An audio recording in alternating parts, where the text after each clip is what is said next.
Good morning, Nigeria. And to begin our conversation, which is on release of rice to states, which is our first topic today, there's a background report put together by our correspondent, Joseph Osen. Inflation is steadily increasing, hitting all-time high at above 34%, and food prices are skyrocketing. Drastic measures are needed as many struggle to feed. The federal government is also concerned and has made moves to dodge the food crisis and the economic burden of Nigerians. Apart from initiative to support farmers' produce and opening of the nation's borders for food import, the government is purchasing surplus of food commodities to restock the national strategic food reserves and distribute to states.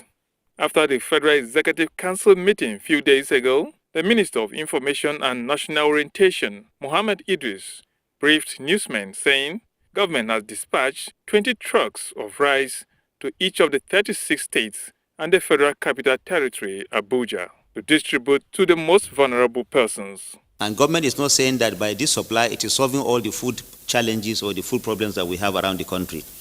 This is a necessary first step, and government will continue in that direction. Government will continue to do whatever it takes to ensure that Nigerians have enough food to eat.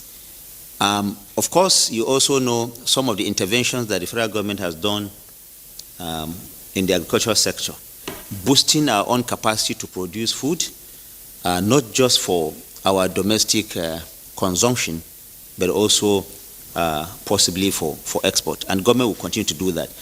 This is not the first time the current administration will be supporting states with food items. Many states, including the FCT, had in the past assessed the gesture. I want to commend the federal government of Nigeria under the leadership of President Bola Ahmed Tinubu for coming to our aid at this very important time. However, the success of the food distribution is heavily reliant on the effective distribution by the subnationals. The expectation is that flooding the state with food will pressure prices to drop and energize many to be more productive. And will it really bring down the prices of food items? Will the state ensure adequate distribution to the most vulnerable and prevent diversion or even export by mischievous persons? Guests on Good Morning Nigeria will analyze the food intervention of the federal government and its impact on cushioning hardship of Nigerians. All right, that was a background report by Joseph Otsang, bringing us to the point of our conversation. And we have right here in the studio Professor Isaac Obasi of the Department of Public Administration, University of Abuja. It's been a long time we have you on our program. Good morning. Thank you. And we're glad to see you too. Thank you. It's a pleasure. All right. And we also have joining us from our Maiduguri studio in Borno State, Dr. Barkindo Muhammad Saidu, Director General, State Emergency Management Agency, SEMA, and Secretary, State Palliative Distribution Committee. Thank you very much for joining us, Dr. Saidu. Thank you. You're welcome, and good morning. And also joining us via Zoom from Lagos is Honorable Ruth Bisola Olusanya. She is the Commissioner for Agriculture in Lagos State. It's a pleasure to have you join us. Good morning. All right, so it's good to have everyone on this program, and I see Dr. Saidu is combat ready, and I hope that's a reflection of the importance that we are, attaching to our conversation and, of course, the program, the palliative distribution. Let's begin, because what we have in our public domain is that states have received their supplies. But let me start with Lagos State. Can you confirm to us that Lagos State, that's Honorable Bisola Olusanya, you now have the supply of your own portion of the rice palliative? Do you have your supplies now? So the thing is this, supplies are, so it depends on the timing.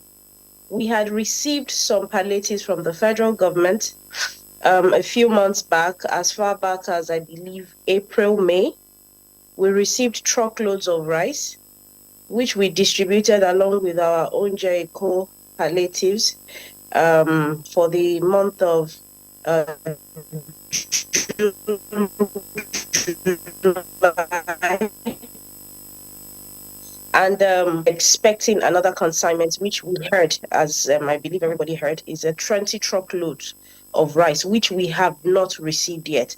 But the previous truckloads of rice that we had received, over 42,000 bags of 25 kilo rice, we had distributed along with our own Jericho palliatives, 1,000 bags of 25 kilo rice to every CDC, CDA. We have 57 LCDAs, local governments in Lagos, so you can imagine that we needed a minimum of 57.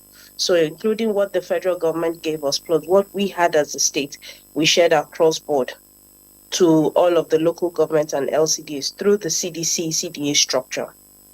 I think what we're looking at is the recent gesture by the federal government, the 20 truckload of rice meant as palliatives for 36 states and the FCT. Yes. You know, that's, you know, the one we are referring to. And you have just said that you have not received your supply. That yet. You have not received your supply yet. No, please.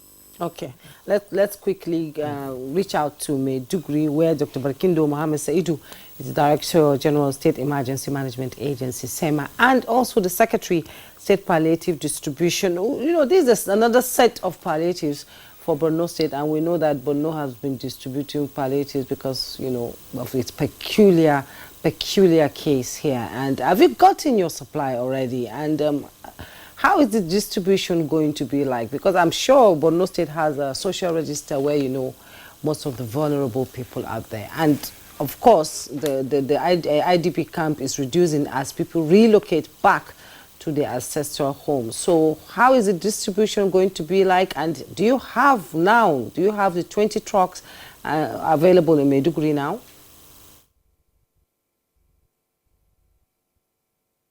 Actually, the distribution is not a problem to us because this is not the first time. We already have an established template that we consider doing for the distribution.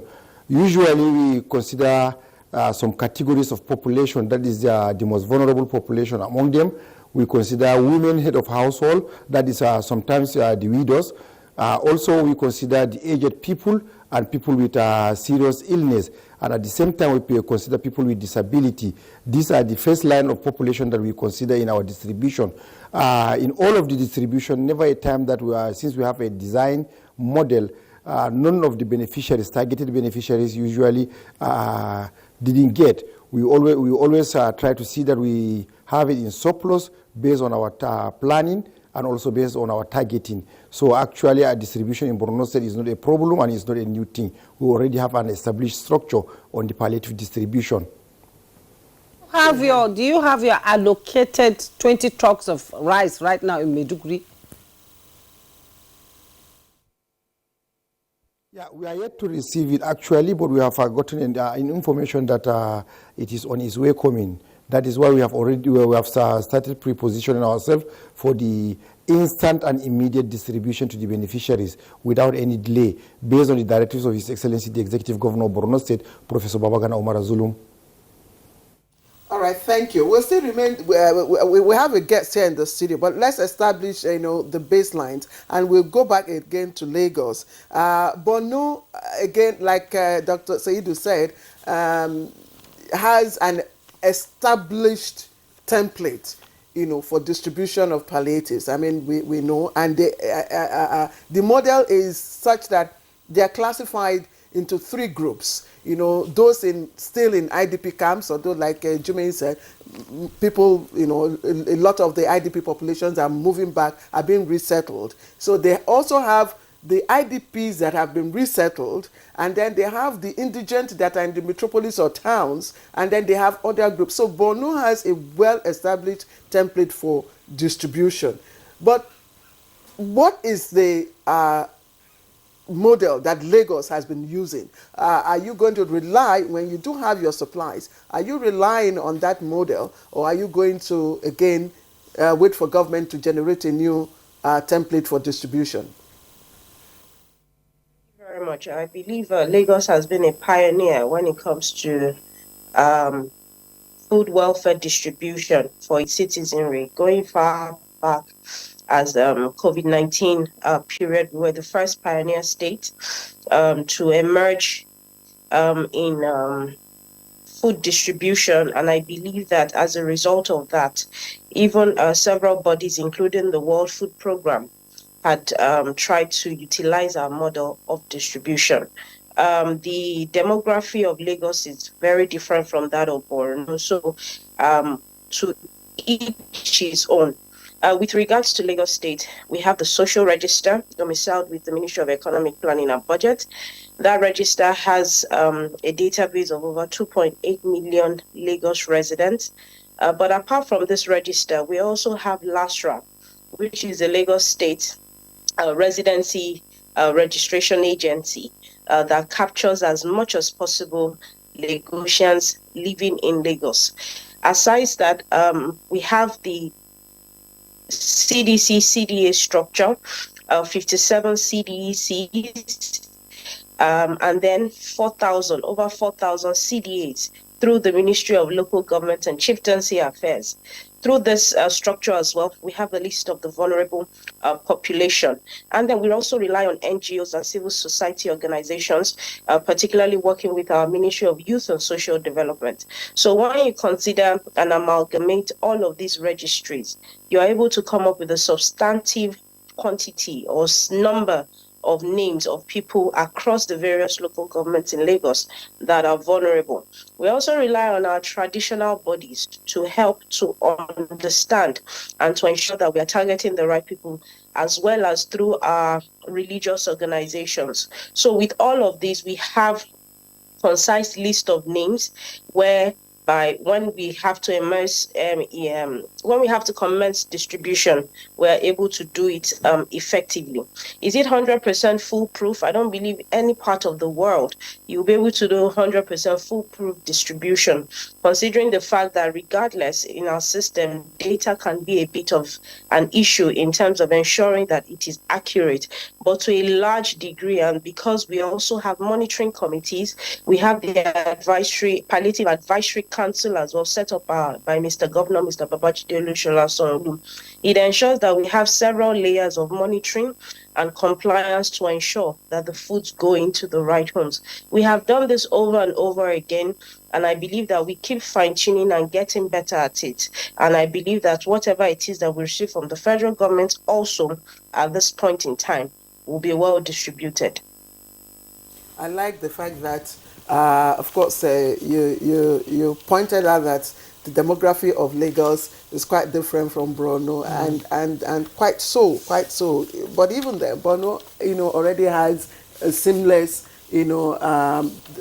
model. Even before COVID. Yes, even before COVID, and guidelines. But Professor Bassi, if you look at the two models, I mean, Lagos has well-established structure using the social register, using the LASTRA, the CACD, I hope I got that correct, NGOs and all that. Do you think that these guidelines will give us a clear, do they present as clear criteria for, distribution? From your experience, I mean, you are familiar with the social register. Yes, it is. Yeah. My first reaction is what I noted that when she was talking is the multiplicity of structures of distribution, that Lagos model. And if you have a very effective, reliable, and functional, sustainable model of distribution that is fair, you don't need up to 5 things she mentioned. I think the most effective for me is the CDA, Community Development Association. It's right there at that street, right there where people belong to. And that's where you can really capture people. The point that she can make is that, oh no, that one is mainly for those in the rural area. But you still find them like places in which you do community associations and the rest of them. So if you have effective model of just one structure that is effective, you don't have a clash of this structure. Because this I one. thought so myself. Yes, so many of them, yeah. It's what they get, the word we use, omnibus again. Because omnibus, and we have sometimes clash and the territorial, competition for, your mandate and whatever. So we don't need that. The Borno own, yes. But it's been working for them. No, we were doing the monitoring. Did you tell us that the monitoring report, we don't have it? She is the one not to tell us that it's working. It's those who do monitoring and evaluation report that will make us to know from what she has said. I'm impressed by the fact that they have things on ground about distribution. There's no doubt about it. They are thinking. And so you can't fault them. But I've just said that you don't need those multiplicity of structures. Framework of distribution should be clear and reliable. If you're using a registrar, that registrar should even cover it all. You don't need anything. If registrar is digital or manual, definitely it should. What is important in this distribution is that the person who gets now or who got before, like April and May, is not the one again who is going to get now. That's the essence of the registrar. Yes, prioritizing. Exactly. We're going to prioritize beneficiaries. Exactly. Yes, so that justice will be seen to have been, followed. So, Lagos, Maiduguri, I don't have problem. They always lead in terms of the way it is distributed. Yes. But, yes. We have in television. But it can also be, for the optics. I don't know. Monitoring evaluation, we don't have the report. I have the thing is reaching the people. But watching from what we see reported, they're ahead of the distribution. In fact, there's one state that said in the last palliative distribution that if not for Professor Zulum, they would not have known in their state that government has even given them something. Yes. I mean, that. So we can give it to him that level of transparency is there. How it works, how those who get it complain or not, I don't have statistics and I cannot pronounce, on that. But most important thing is to have an effective and reliable, sometimes sustainable distribution framework. But this. But do you think they should maintain a particular model? Given that sometimes, like you said, those who receive in previous months, should they also, because if you follow, let's say, the social register, it's the same. It's the same list of people. Like I said, the Borno State, situation is peculiar because a lot of vulnerable people are out there looking for food. And I'm bringing in Dr. Barkindo Saidu now into the conversation. You've gotten a commendation now from Dr. Vasi. Maiduguri, Borno State is actually doing well. Yobe State is doing well. And this is a deliberate effort by government to cushion the difficult economic times, being experienced by Nigerians, especially in Maiduguri with the multi-layer insurgency, climate change affecting everything around that state. Is it just rice you're getting? Is there other staple foods that would, follow the rice trucks coming to Maiduguri? It's not only cereals, but we consider almost all the commodities that are required of a foodstuff in a household. And the distribution, as Professor mentioned, it is not always we target particular population based on our peculiarities, as we said. We always try to see, before naturally what made us to even successful is the full participation of His Excellency, the Executive Governor himself. Wherever we are going, he goes himself there and makes sure that there is no any gap. Once we identify the gap, he will make an instant and immediate response to see that we fill in the gap before we leave that community. And secondly, there is another strategy. Since, as you said earlier, that Borno State is different from Lagos State and is different from other cities in the country. In Borno State, the land is vast, the local governments are a little bit far apart. So wherever we are going, whenever we are going, most of the times, trying to target the most vulnerable and targeted population, His Excellency will go as an advance party, go to that location, and we don't announce the time that we are identifying the beneficiaries. Sometimes we identify them as early hours as 1 o'clock in the night or 2 o'clock in the night. When we target them, we try to give them the token, we give them the ticket, whatever. Thereafter, then the trucks of the food will come, then they come and redeem it. And it is very, very surprising, honestly, never a time that we distribute any food to any community we are with even a minute complaint. I can beat up my chest and we can beat our chest in Borno State that nobody is ever left behind.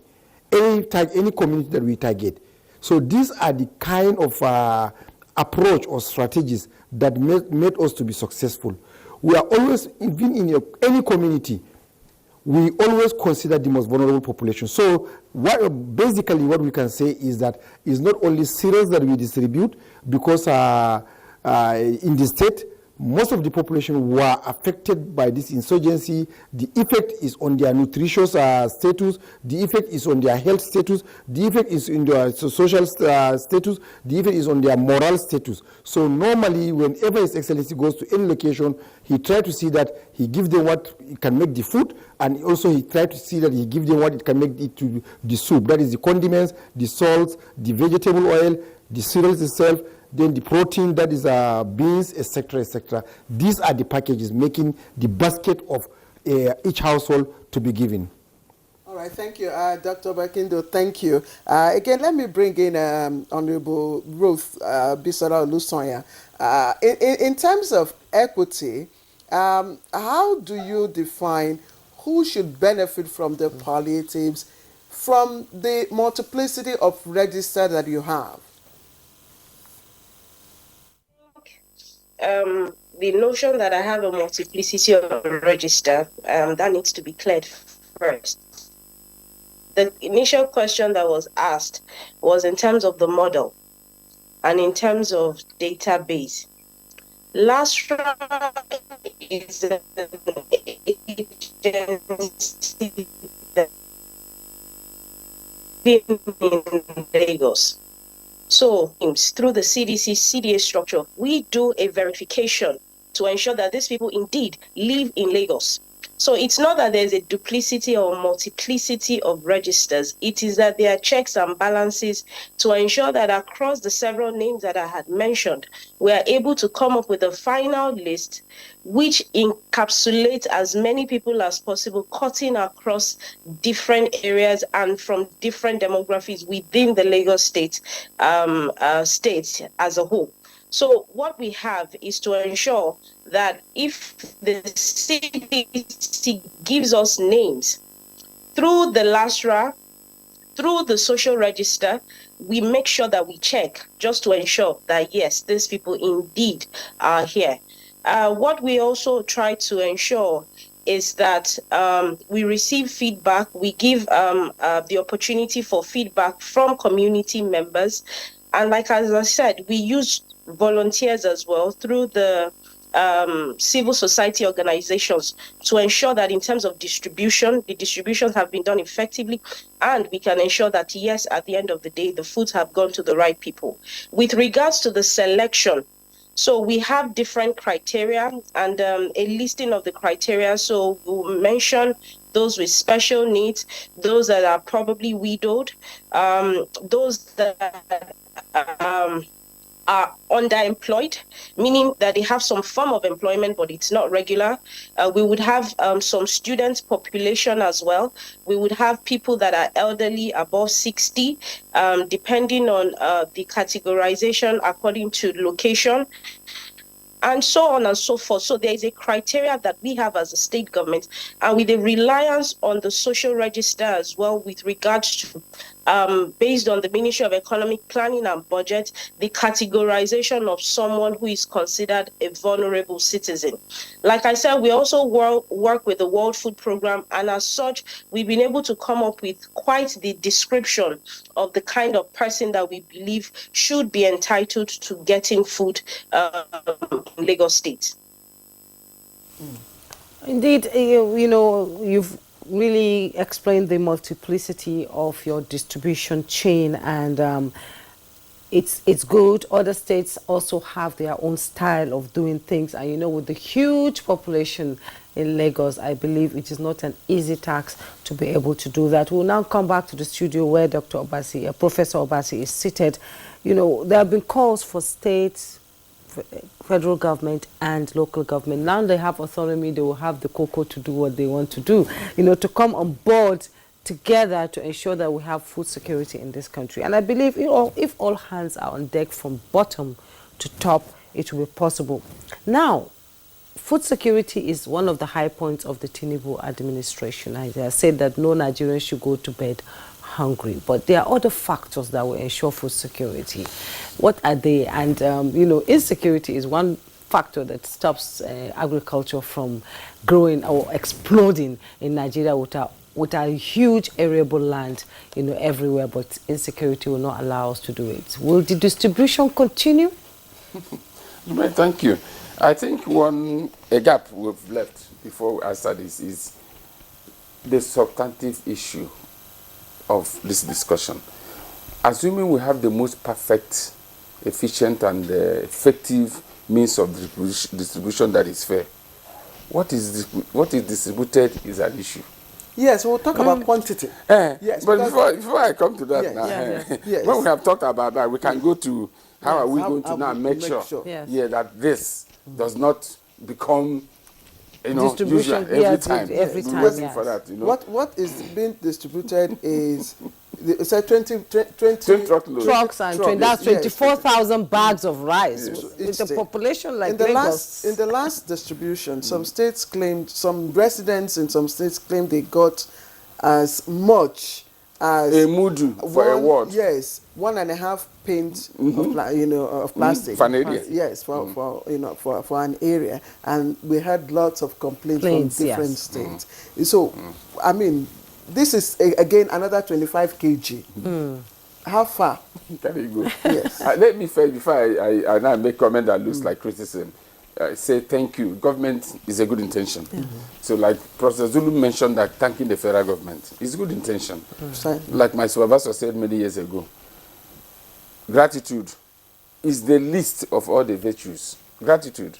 Ingratitude is the worst of all the vices. So operating from that, I appreciate that what they have done is good. But from what I call, panic measure theory, panic measure, I see that it doesn't go far. And that's a question as to how far can it go. When a problem is deep-rooted, and that's the point Jumai was making about food security, insecurity here. So when a problem is deep-rooted, if you follow the panic measure approach model, it doesn't help much. Some people see it as a drop in an ocean. Others see it, and some claim that if you distribute those 20 trucks, it's one grain for each Nigerian. These are pointing to the fact that it's grossly inadequate. And when you have a situation like this, like we had in the past last year, confusion. The thing ends up in hijacked, ends up in wrong hands, ends up in warehouses. We can't do that politics. Thank distribution. You.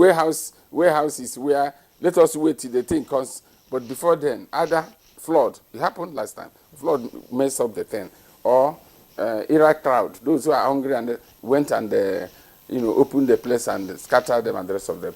Confusion, some stampede, people died. We want to save life by giving them food, but we end up losing life. So there are a whole lot of things that come out of when you send something that is grossly inadequate. Good intention, but it's grossly inadequate. And that's why the method of distribution is key. So that somebody who got last time, all of us are hungry. Lagos is saying most vulnerable. Middle class is gone. Yes. Middle class. A band alone will take your salary. Exactly. Yes. Fuel. Sure. Fuel. So middle class is gone. So you find out that those who think are not vulnerable already have been pauperized, and they gradually enter into the vulnerable group. But that's another issue. So if we are trying to, address this, we buy more. We buy more. Because if you look into the history of what happened last year, when the one was given, I remember we were here talking about the thing. People complained that, in fact, by the time the thing reached their ward, it was a mudu. The container, the paint. But Professor Bassi, that's why it's called palliatives. Yeah, but the quantity should increase. It's not supposed to. It's not supposed to solve the main problem. Agree with you. Yes. So let's not forget that. Should increase. Yes, let's not forget that. Let's look at how what has been given, can be done equitably and transparently, such that those who are supposed to benefit, from it, really get the palliative, and that's basically what we really want to look at. Okay. The larger solutions to inflation, you know, the macro and micro solutions to inflation, you know, are being handled. But let's look at this one, because that is what people, some time ago, a lot of people complained that they didn't even know that government, you know, had given such a palliative. The state's governments, you know, didn't make it public. So these are some of the issues that we would like, you know, our respondents from Lagos and Maiduguri, two good states, you know, that have clear, established template for distribution. Clear, you're right. Yes. You're on point. You're on point. I am saying that point you are making. If you carry what is given, that you want to make it equitably, and we say it ends up being a little bit small, it doesn't go. That's why I'm calling for increase in quantity. It's palliative. Palliative should use, if you have mapped out that, oh, this local government, you get this time, you know, 2 local government gets, you get it. Another Next time. Excellent. That's what I'm exactly. Good. So you begin to make sure that through that rotation, yes, rotation system is fair. Justice is served. So it goes round. So whether you are using those registrars in those areas, definitely you see those people you want to give it in those areas. So that framework. So rather than have a household, rather than having a household of 6 persons sharing one mudu, why don't you say one household take the 25 kg bag, you know, so that next time this household you do not benefit. You know, I don't know what Dr. Bakindo. Yes, I'll bring him in. Dr. Bakindo, you know, in Maiduguri usually we see that it's bags of rice with oil, with Maggi and everything. You know, that's what we see in Maiduguri being dished out to the most vulnerable in Maiduguri. But now that you have a system from bottom to top that is working, you have a local government election that has taken place already, local government chairmen are already on seat, and we know that Borno produces rice like in Zabamari area. So what support would the state government be providing to local rice farmers and processors to increase domestic production and reduce reliance on the federal government all the time to come save the states? I'm not saying actually that Borno State is being saved, because we've been doing a lot with NGOs and all that for quite a while. So how would we increase production in areas like Maiduguri? Let me start with the last question before coming back going back to the first question. Actually, in Borno State, we have never given people, we have never matched people, beneficiaries in a ration. Everybody gets his own ration, just as Prof said. We normally give them something that can take them for some days to enable them to revamp and start up their livelihood activities. Regarding the production of rice, it's not only rice. His Excellency Professor Babagana Omar Zulum has procured an irrigation equipments that were distributed across all the senatorial districts, particularly the Borno Central and the Northern Borno, where the rainy season is very, very lean, that is very minimal. So, we have already started encouraging even the IDPs to see that in their house, inside their house or inside their tent, they have their small garden, to see that they have complemented what they cook for the day. So, Borno State government is trying to see that we have started producing rice, wheat, and other cereals, not only to suffice Borno State, but also to start thinking of taking it to other locations. For that, we don't have any doubt, and that for that we have already gone far on that intention or on that activity. All right, Dr. Saidu, thank you. We'll put a hold on you and go back to Lagos. Honorable Ruth Bisola Lusanya, I mean, we've had, this is not the first time we are, having to distribute palliatives, I mean, since COVID. But for Borno and some states in the northeast and northwest. Other states in different parts of the country, started that during COVID. And we had lots of complaints.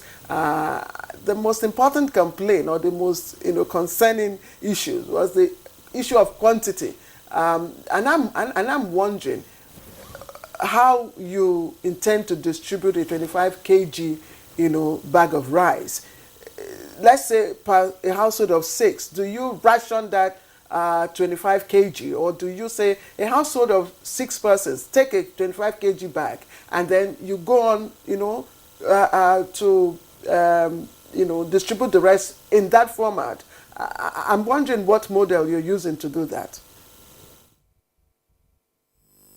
So for Lagos State, many a time we do a rebagging. So if we receive, let's say, 25 kg, in some instances we could split that into 2.5. So you can just have 2 bags of 25 kg, 50 kg, have a 10 kg rebagging done, such that for each household you can give them a 10 kilo bag of rice.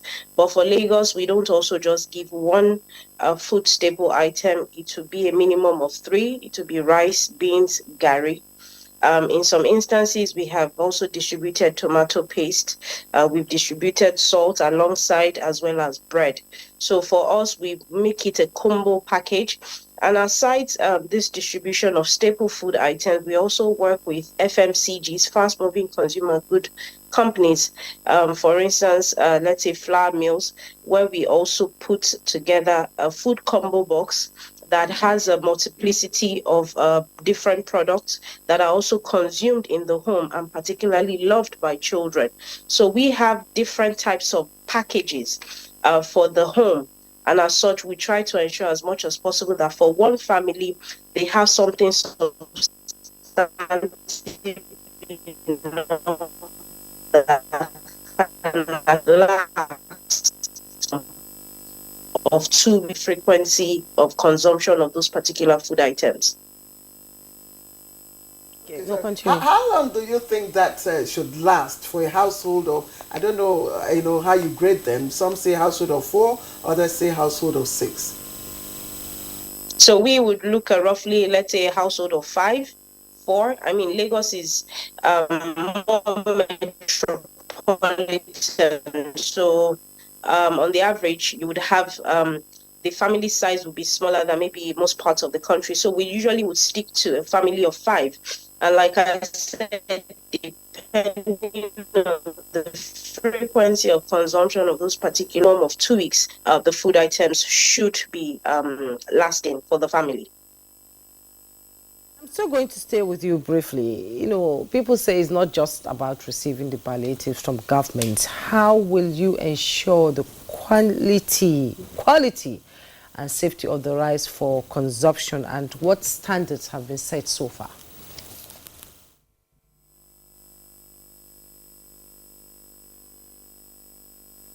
Sorry, I didn't get that question. The line was breaking. I was thinking, how will you as a government determine the quality of the rice for consumption, and what are the standards you are setting to sort of check that the rice is consumable?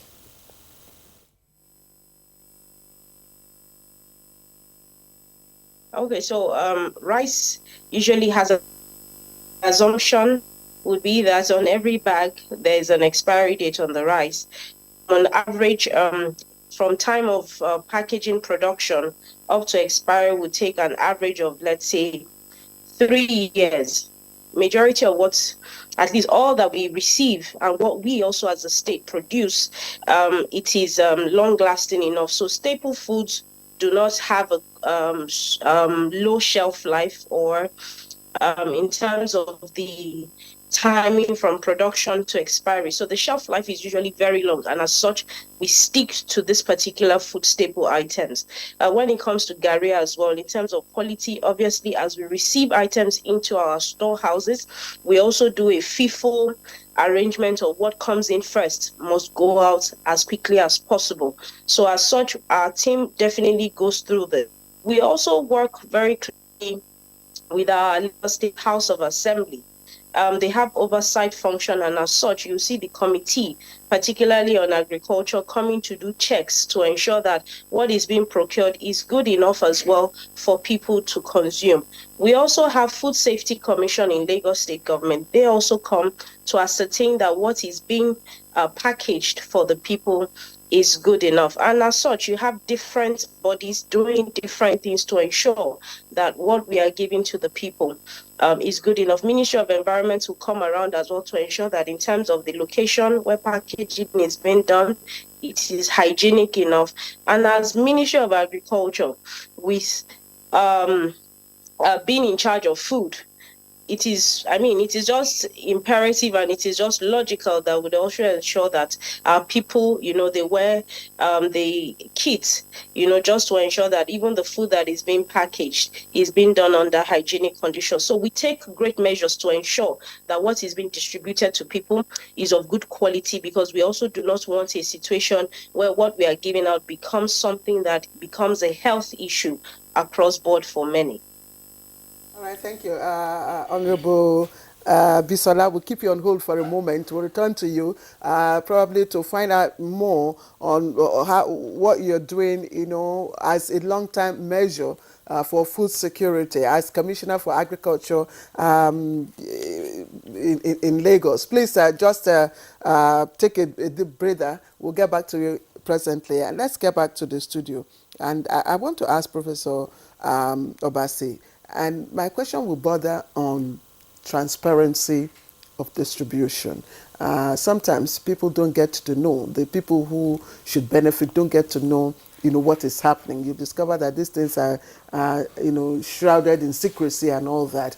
What should be done to ensure that the communities, the people are carried along and they are aware, you know, of the distribution plans? Good question, Claire. They are aware of what you are going to distribute if that quantity will go around. So those in government, if they know the thing will not go around, as much as possible, I know they try to manage information about how they expose everything before you have a stampede again. Mm-hmm. I think what will happen is that usually, like most of these states, they've established a template, mm-hmm. whether it is perfectly working or not. At least they have. You hear some states will tell you, oh, we are going through religious bodies, trade union, organized level, market women, mm-hmm. you know, they mention all these things. But we begin to wonder whether there is indeed a good man, a theory kind of belief that those who will share, those who are calling religious, like some of them are dubious, what do you call it, defrauding the people that are supposed to protect their interests. So it's a problem, you know, in terms of accountability. I would like to see a kind of monitoring and evaluation in Lagos, because they seem to promise what they say is what, you know, if in theory you will know that they are really established. You look at the Bronu own too. If you look at what they say they are doing, it's something you can establish whether it is true or not. If a governor goes in advance, when the palliative is to be distributed in the community, goes in advance to make sure that things are, I mean, fine. What can be better than that? So, but if we have a monitoring and evaluation, independent, and this is why some of these donor agencies, they spend money on a monitoring and evaluation, is key.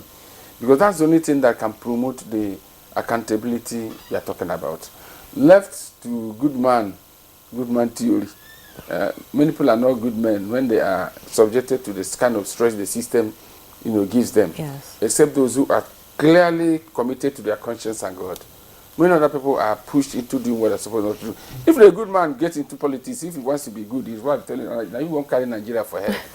Your wife now that most of the states, at least from what Lagos and Borno, you know, are telling us, the supplies may not have gotten, you know, to the states. Isn't this the right plan to engage the people in probably, you know, conversations, town hall, and say, look, we are expecting so and so quantity of rice from the federal government as palliatives. What are the concerns in terms of distributions? And when you get to hear from them, you know, then you build, you know, those concerns into your plan. Isn't it the right time to do that? Clearly, good idea, but you create more confusion.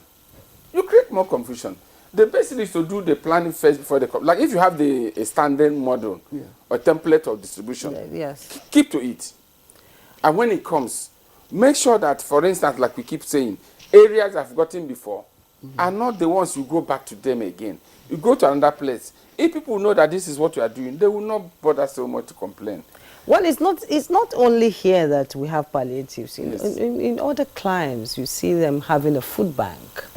Where the vulnerable people go, just queue up, and they are given assorted food items. But it's sustainable. It's sustainable. So why can't we have something like that? I don't want to blame everything on corruption, but let me assure you this is government word, I don't want to use it, but I assure you. Let me point out that apart from China, India, Brazil, and Nigeria is populous. Remove US in this mentioning. Nigeria is populous, and it creates a lot of problems for us, and a lot of underproductive part of the population that exists. They're doing nothing, and they are healthy in quote, and active, and they're not doing anything. They don't earn anything. So when this kind of thing comes and you are making these points, confusion will come. Some countries are, I say they are luckier, but some countries that are also high in population are doing well. Yes, system works. So, and that's why I didn't want to blame everything on corruption, but we come back now to sincerity of purpose. Where corruption is endemic and is on every fabric of that distribution chain or whatever you want to do, nothing will work. Nothing will work. And as you rightly said, the easing of the middle class, yes, into the vulnerable group is also swelling, or complicating matters. And that the ones who's going to distribute. Yes. In power. So the whole scenario is very alarming. Yes. Yeah. And I don't know, Bonu, now that you have most of your IDPs decentralized, dismantled, and a lot of people back, resettled in their various, homes and all that. How are you going to? Are you still going to maintain the same strategy? Are you still going to be distributing the same quantity, or are you going to, scale it up? Scale what is received, with this new palliative that is on its way to you.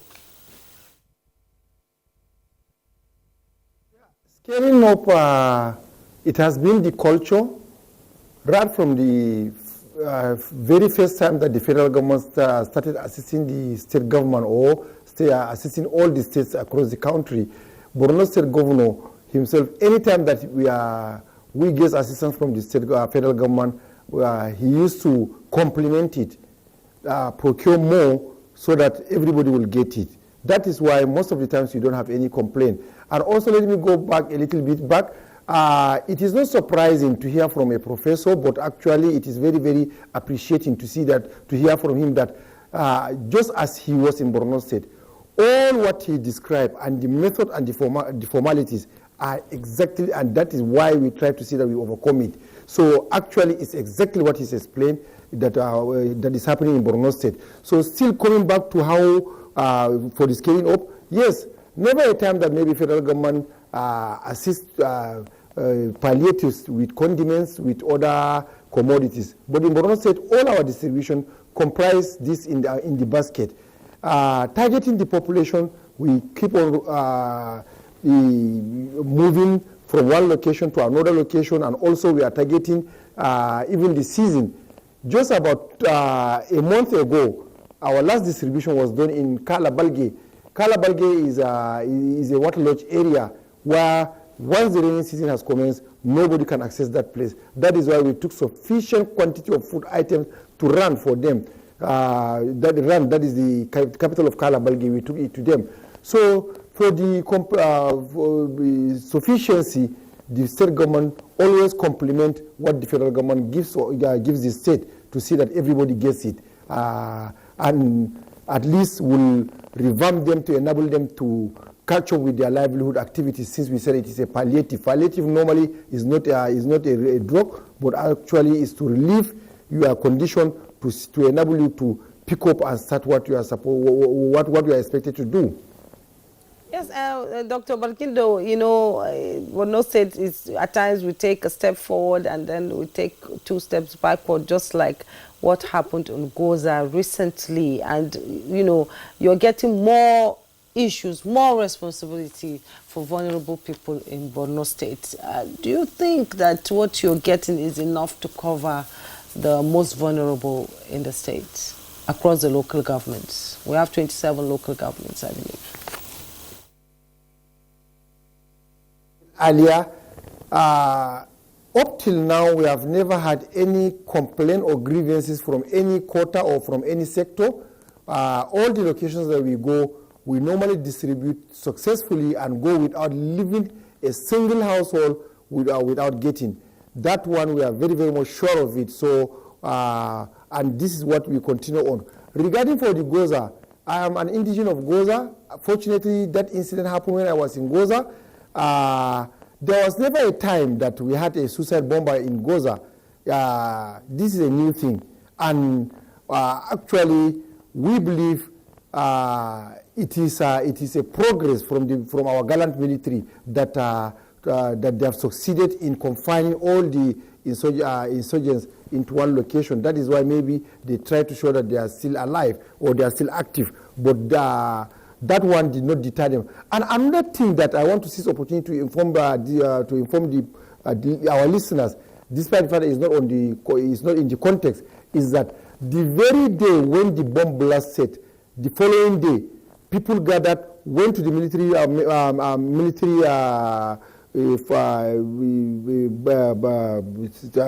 location and said that they are there to show their solidarity to the military and they want to go to their farms that very day until military appealed to them that they should go back to see that at least they have done all the security clearance. So for what had happened in Goza has not deterred people of Goza, has not drawn them back.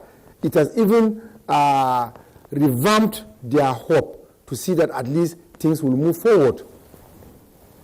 All right, Dr. Saidu, thank you. I said you were in the combat ready this morning, and indeed you are combat ready for us and for the distribution. But let's bring in again Honorable Bisola Olusanya into our conversation. Honorable Olusanya, you know, the First Lady of the Federal Republic has an initiative, Every Home a Garden, which, you know, she intends to use to encourage every woman to, you know, grow a garden in her backyard to, you know, as kind of a measure to secure our food. I'm wondering how, as Commissioner for Agriculture, how are you keying into this and ensuring that indigent women in Lagos also key into this kind of initiative? So we run programs with many agencies within the state, particularly the Lagos State Agricultural Development Authority, LSADA. Aside LSADA, we also work with programs pertaining to children, particularly those of the secondary schools. And the idea around this, obviously, is to promote urban farming. We partner also with IITA and obviously trying to ensure that in terms of what can be grown in the home, it is also done within an hygienic setting such that it does not affect people living close to one another. Lagos is highly urbanized, and as such, promoting urban agriculture, it has many faces to it. What we do in Lagos, particularly when you consider agriculture as a basket, there's a high focus on livestock and fisheries. Crop farming is also there, but obviously as a result of the size of Lagos in terms of its geography, we don't, crop farming is not done on such a commercial scale as you would have in other states in Lagos. So someone who wants to rear fish, for instance, at home, the intricacies of that will be slightly different than someone who is engaged in commercial farming. So we do regular training, capacity building, just to make sure that people do the right things, and as such, everything is done within the confines of keeping the entire area hygienic. The initiative of the First Lady is good, and obviously it is something that we promote ardently here in Lagos for people to grow what they eat as much as possible, particularly also vegetables. So this is an ongoing initiative that over the years, it's something we continue to advocate for it as a way out of food insecurity for Nigeria. Okay, Honorable Ruth Bisola Olusanya, it's a good initiative the First Lady is doing, and at this point we're running out of time. We have to thank you for coming on the program and giving us an insight into how distribution of palliatives in Lagos is being done. She's the Commissioner for Agriculture in Lagos. Thank you so much for coming on Good Morning Nigeria.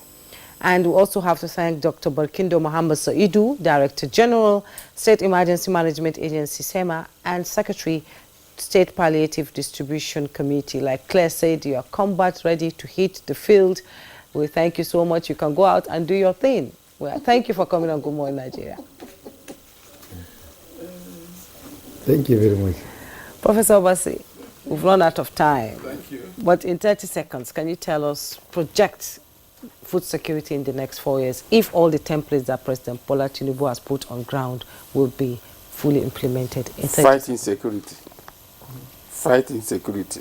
And fighting security. That's all. Yeah. Nigerians were going to the farm before this problem came up. Yeah. And I know we can rebound if only we can address the problem of insecurity. Many food basket areas of this country people have been sent out of their farms. There's no magic about that. It's insecurity that is making people not to be actively productive as they were. So insecurity is my priority, if Claire? I'm to say. All right, Professor Basi, thank you very much for coming to share your thoughts with us on Thank this. you. Yeah. It's a pleasure. All right, our next topic will commence in just a moment.